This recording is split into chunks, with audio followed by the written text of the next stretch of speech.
Sa iba pang balita, handa na ang mga machine na gagamitin naman sa unang araw ng public trial ng bagong beep card ng LRT Line 2. At mula po sa Legarda Station, may live report si Athena Imperial. Athena!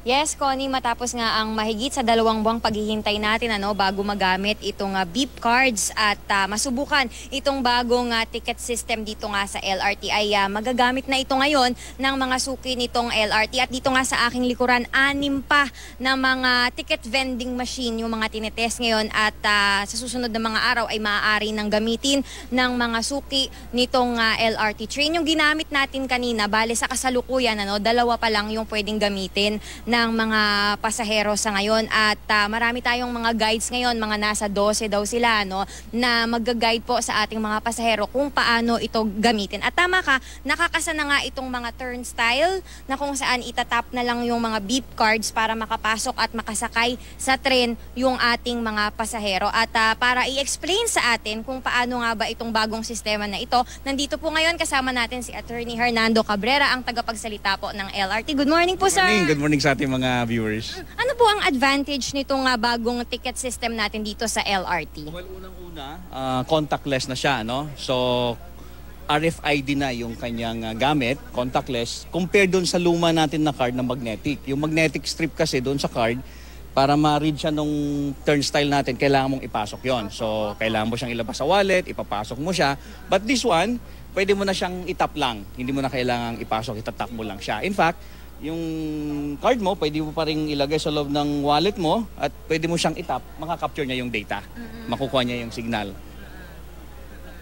Ayan, ayan. So, kaya niyang capturein yung signal kahit nasa loob siya ng wallet, Pero nagka-card field po siya. Hindi ko alam kung ano ang pan dito. Siguro doon sa isang machine, yung machine, yun ang gamit kasi. Anyway. Sir, mas maiiwasan ba natin yung jam ng mga tickets? Kasi di ba pag yung ginagamit natin? Yung dati kasi na magnetic strip na card, unang-una, para ipasok mo yun, maraming malilit na moving parts sa loob. So yung mga moving parts na yon, kapag nakailang card na yung pinapasok, nagkakaroon tayo ng accumulation ng dirt at saka moisture, So yon, kakalawangin niya yung maliliit na parts, masisira na yung sa loob, ayaw nang gumana. Haba na po yung... Yes. Pangalawa, yung magnetic strip ng card, kung minsan, pag nadikit sa mga wallet na may magnet o kaya bag na may magnet, nadidig-magnetize siya.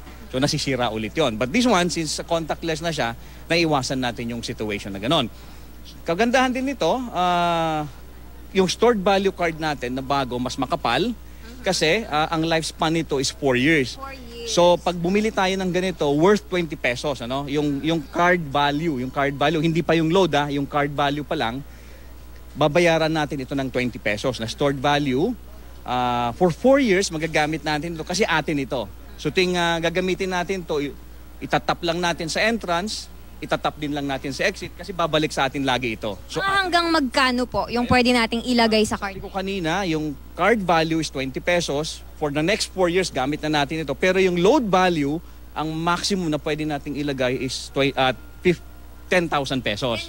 10,000 pesos. Ako sir, paano naman pag nawala? Yun. Later on, kapag natapos na tayo sa launching nitong card system na ito, pwede na nating i-rehistro ito. So yung card na binili mo, which is sabi ko nga sa inyo, binayaran nyo ng 20 pesos ito, tapos nilagyan mo ng sabihin na nating 5,000, pwede mo siyang i-rehistro.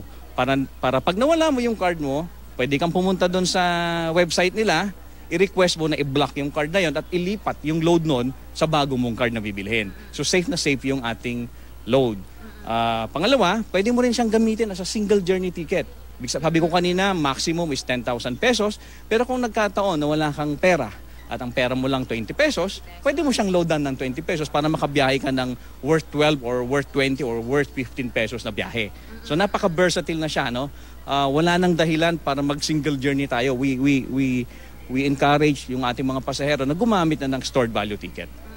May paalala po tayo kanina dito, sir, lalo na dun sa mga kaliwete, baka kasi kaya nagfe-fail Mga kaliweting tulad ko, kaliwete pagdating lang naman sa pagsulat at paggamit ng kamay, Take note lagi yung arrow, yung arrow. Kung saan yung arrow, doon tayo dapat papasok.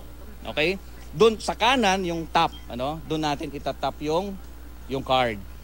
Huwag tayong magkakamali, lalo naman sa kaliwete na papasok tayo rito, Pero yung top nandito sa kabila, sa kaliwa. Kasi ang magbubukas yung kabilang turnstile, hindi magbubukas ito.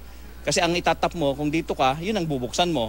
So dapat, kung saan tayo papasok, nandun yung arrow, tapos nasa kanan yung top natin, huwag sa kaliwa.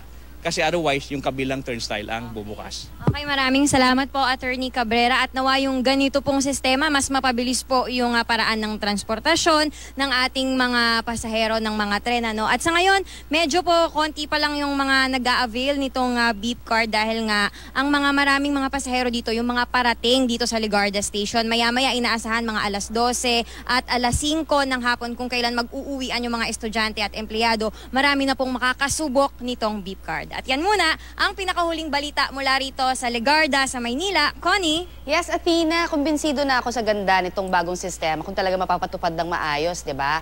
Pero ang problema, kung mapapabilis nga, sabi nga nila, yung pagpasok ng ating mga kababayan dyan, may enough waiting area ba para doon sa bagon naman, no? Pagdating ng mga bagon dyan?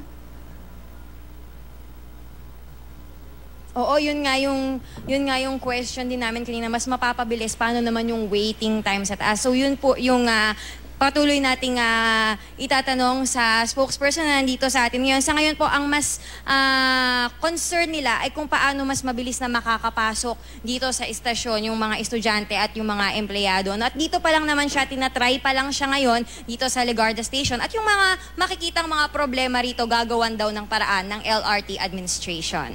All right, we'll just wait and see. Salamat sa'yo, Athena Imperial.